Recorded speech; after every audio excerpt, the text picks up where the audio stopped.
Party के वरिष्ठ नेता,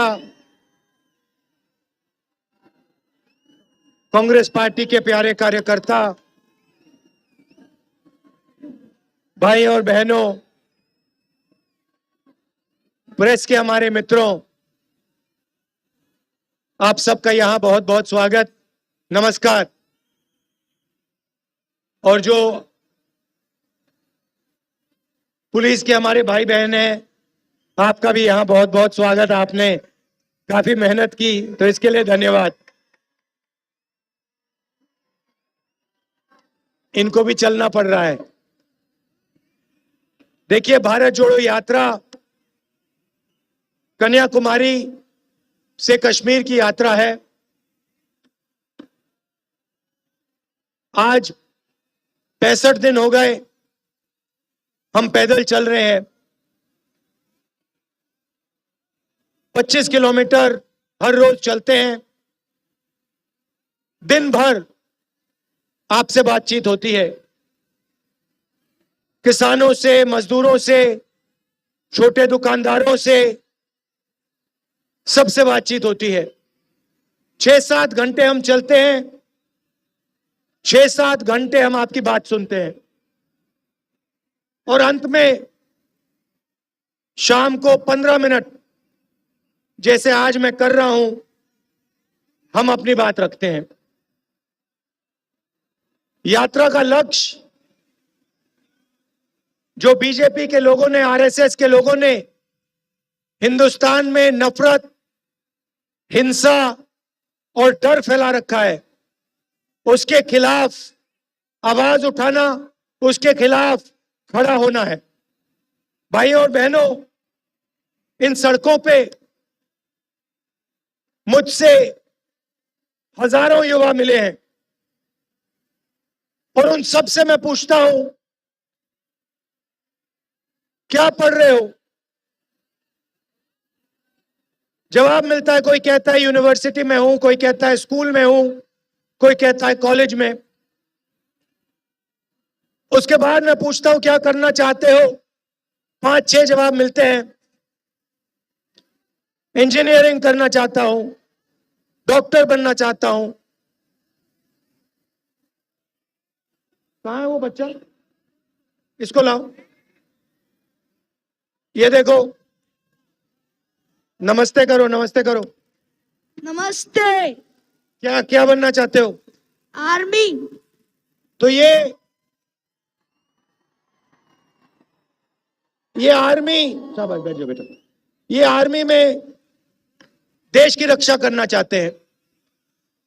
तो हर युवा कोई ना कोई सपना देखता है, और उस सपने को पूरा करने के लिए उसे रोजगार की जरूरत होती है। अब आर्मी की बात की, बाद में मैं आपको अग्निपथ के बारे में बताऊंगा, मगर हर युवा रोजगार चाहता है। और इस हिंदुस्तान में, इस महाराष्ट्र में हमारे युवाओं को आज रोजगार नहीं मिल सकता। भाई और बहनों, ये मैंने सही बोला या गलत बोला? सुनाई नहीं दिया? सही बोला या गलत बोला? देखिए, इंजीनियर, युवा इंजीनियरिंग करता है, माता पिता पूरा का पूरा पैसा लगा देते हैं, सरकारी कॉलेजेस, यूनिवर्सिटीज तो बची नहीं, प्राइवेट कॉलेज में, प्राइवेट यूनिवर्सिटी में पैसा डालते हैं, सर्टिफिकेट मिलता है, और उस सर्टिफिकेट का कोई मतलब नहीं है हिंदुस्तान में, क्योंकि उस सर्टिफिकेट के साथ रोजगार नहीं मिल सकता। इंजीनियर, जो भी इंजीनियर बनना चाहता है, पढ़ने के बाद या वो मजदूरी करता है, या फिर ऊबर गाड़ी चलाता है, या डिलीवरी का काम करता है। ये हिंदुस्तान की सच्चाई है। ये क्यों हो रहा है? क्योंकि नरेंद्र मोदी जी ने नोटबंदी करके, गलत जीएसटी लागू करके, जो हमारी रीढ़ की हड्डी, रोजगार देने की रीढ़ की हड्डी थी, उसे तोड़ दिया है। नहीं, ठीक है भैया, उस रीढ़ की हड्डी को तोड़ दिया है। रोजगार कौन देते हैं भाई और बहनों? रोजगार देश के किसान देते हैं, स्मॉल और मीडियम देते हैं, वो देते हैं, छोटे व्यापारी देते हैं, दुकानदार देते हैं। उनके लिए नरेंद्र मोदी जी ने नोटबंदी और गलत जीएसटी दी। भाई और बहनों, ये पॉलिसियां नहीं है, गलत फहमी में मत रहिए। ये पॉलिसी नहीं है, ये छोटे दुकानदारों को, किसानों को, दुकानदारों को, छोटे व्यापारियों को मारने के दो हथियार हैं।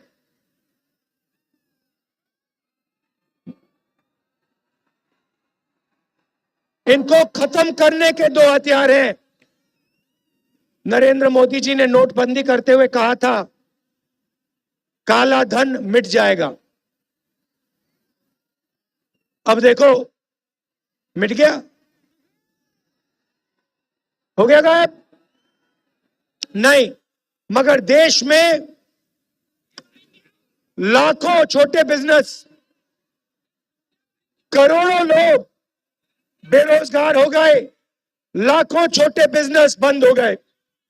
नरेंद्र मोदी जी ने यह काम क्यों किया? क्योंकि वो पूरा का पूरा फायदा अपने 2-3 मित्र को दिलवाना चाहते हैं। नाम आप जानते हो, एयरपोर्ट, पोर्ट, सड़क, टेलीकॉम्स, इंफ्रास्ट्रक्चर, सारे के सारे बिजनेस इन्हीं 2-3 लोगों के हवाले कर दिए हैं। आपका स्कूल और कॉलेजेस को प्राइवेटाइज करके इनके हवाले कर दिया, अस्पतालों को प्राइवेटाइज करके इनके हवाले कर दिया। पहले पब्लिक सेक्टर हुआ करता था, BHEL कंपनी है, ये आपकी पूंजी है। हिंदुस्तान की रेलवेज है, ये आपकी पूंजी है, ये आपका धन है। ये सब नरेंद्र मोदी जी इन्हीं 2-3 लोगों के हवाले कर रहे हैं। तो ये भी रास्ता जो आपका था रोजगार का, ये भी बंद हो गया। फायदा सिर्फ 2-3 लोगों को। ये हिंदुस्तान की सच्चाई है। किसानों की बात करो, उनका कर्जा कभी माफ नहीं हो सकता। अरबपतियों का कर्जा माफ हो जाएगा, मगर किसानों का कर्जा माफ नहीं हो सकता। भाई और बहनों, मुझे एक बात समझा दो, मुझे एक बात समझ नहीं आई। अरबपति बैंक से पैसा लेता है, अरबपति बैंक से पैसा लेता है, वापस नहीं दे पाता, तो लोग कहते हैं नॉन परफॉर्मिंग एसेट है। भैया शांत हो जाओ 2 मिनट। लोग कहते हैं, सरकार के लोग, ब्यूरोक्रेसी के लोग कहते हैं नॉन परफॉर्मिंग एसेट है। मगर अगर किसान, अच्छा वो कर्जा लेते हैं लाखों करोड़ का, लाखों करोड़ का कर्जा वापस नहीं देते, माफ हो जाता है, उनके बारे में कहते हैं भैया ये तो नॉन परफॉर्मिंग एसेट है। मगर किसान 50,000 रुपए का लोन लेता है, लाख रुपए का लोन लेता है, उसको नॉन परफॉर्मिंग एसेट नहीं कहते, उसको कहते हैं ये डिफॉल्टर है। उसका घर ले जाते हैं, उसकी जमीन ले जाते हैं।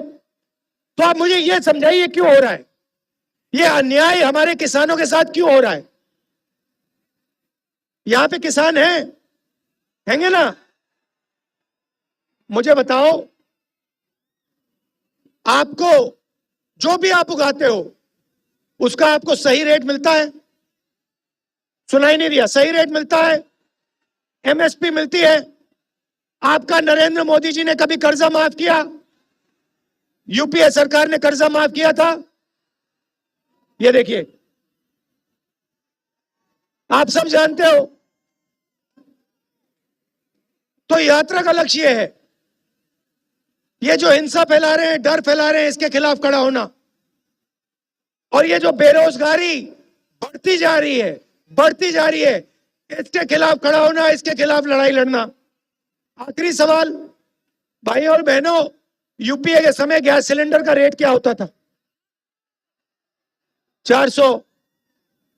उस टाइम हर भाषण में नरेंद्र मोदी जी कहते थे शर्म आनी चाहिए, 400 रुपए का गैस सिलेंडर हो गया। अच्छा भाई और बहनों, अब क्या रेट है? अब अपने भाषण में नरेंद्र मोदी शर्म की बात क्यों नहीं करते? अच्छा, पेट्रोल का दाम क्या था यूपीए के समय? 60 रुपए। उस टाइम नरेंद्र मोदी कहते थे शर्म आनी चाहिए, 60 रुपए हो गया दाम पेट्रोल का। आज क्या दाम है? डीजल का क्या दाम है? नरेंद्र मोदी एक शब्द नहीं कहते। पहले कहते थे 2 करोड़ युवाओं को मैं हर साल रोजगार दूंगा। पता लगा करोड़ों लोगों को बेरोजगार कर दिया नोटबंदी और जीएसटी लागू करके। एक भाषण में रोजगार की बात नहीं करते। आप सुनो उनके भाषण, रोजगार शब्द नहीं सुनाई देगा, बेरोजगारी शब्द नहीं सुनाई देगा, महंगाई शब्द नहीं सुनाई देगा। और आप बीच में पिस रहे हो। बेरोजगारी और महंगाई के बीच में हिंदुस्तान का गरीब, हिंदुस्तान का किसान, हिंदुस्तान का मजदूर, छोटा दुकानदार पिसे जा रहे हैं सब। ये सच्चाई है। इसलिए हमने ये यात्रा कन्याकुमारी से कश्मीर तक शुरू की है। और मैं आपको बता रहा हूं, देखो एक बात समझ लो, ये जो तिरंगा है ना, ये श्रीनगर में जाके हम इसको लहराएंगे। कोई नहीं रोक पाएगा, कोई तूफान, कोई आंधी कुछ नहीं रोक पाएगा। ये झंडा, ये तिरंगा वहां पे जाके लहराएगा। ये दिखाओ सामने लाके।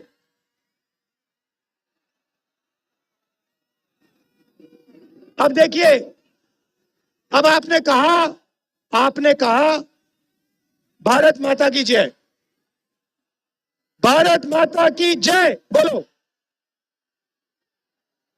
अच्छा ये सब अच्छा भैया झंडे को आगे लाइए। ये देखिए, ये देश का झंडा है। इसको आप पहचानते हो? पहचानते हो ना? अब मुझे एक बात बताओ, अब सुनो, अगर देश को बांटा जाता है,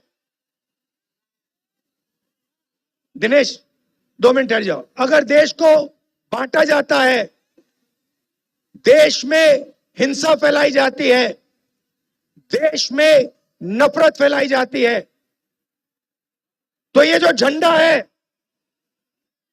ये जो झंडे की सोच है, ये मजबूत होती है या कमजोर होती है? कमजोर।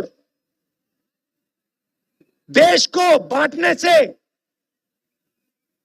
देश को फायदा नहीं होता है, देश को नुकसान होता है। 2-3 उद्योगपतियों को फायदा होता है। देश को जोड़ने से देश में अहिंसा फैलाने से, देश में भाईचारा फैलाने से इस झंडे को फायदा होता है। तो ये लोग कहते हैं हम देशभक्त हैं। ये कौन से देश के देशभक्त हैं जो हिंदुस्तान को बांटे जा रहे हैं?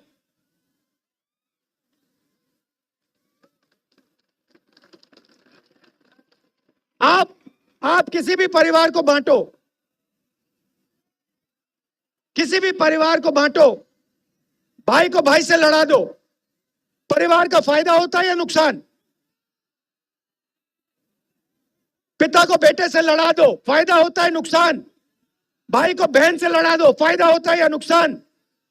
तो फिर देश को बांटने से फायदा कैसे होगा?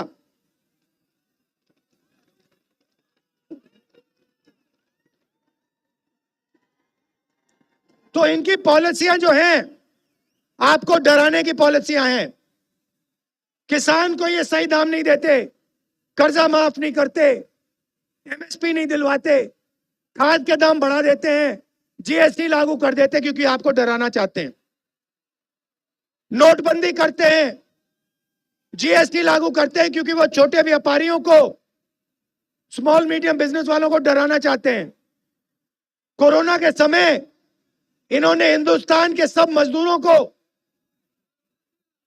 बर्बाद कर दिया और पैदल चलवाया, उनके दिल में डर पैदा करवाया। ये डर इसलिए पैदा करवाते हैं क्योंकि वो आपको, आपके डर को नफरत में बदलना चाहते हैं, आपके डर को हिंसा में बदलना चाहते हैं। और ये देश अहिंसा का देश है, ये देश प्यार का देश है, ये देश भाईचारे का देश है, ये देश नफरत का है ही नहीं, कभी नहीं रहा है, कभी नहीं होगा।